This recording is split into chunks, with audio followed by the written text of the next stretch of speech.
very good friends in high places, had a little change in his pocket. Paul was an important man, y'all. People take notice and recognize he was always in an area where there was something going on, political and I'm telling you, moving situations in the government, in the leadership, in the religious community. He was always into something because he was known. He was an important guy. But Paul said, I'm a Hebrew of Hebrews. My mama and my daddy was a Hebrew. I got the best teaching. I became a doctor of whatever it is, the doctor of the law.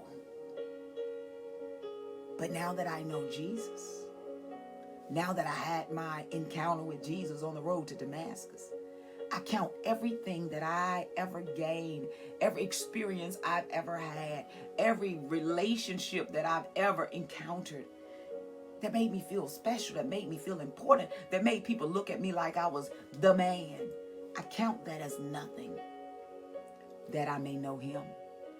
I get rid of all of that. God, I put it behind me, that I may know Jesus. Knowing Jesus is so much more intriguing, so much important, so much more exciting than anything that I've ever experienced in my life. That's why he suffered the way he suffered. Because to know Jesus, it was worth suffering.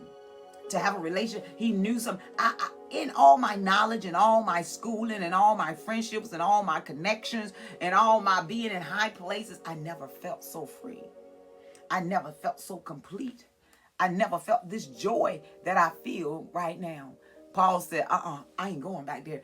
That's what made Paul keep his mind focused, because what he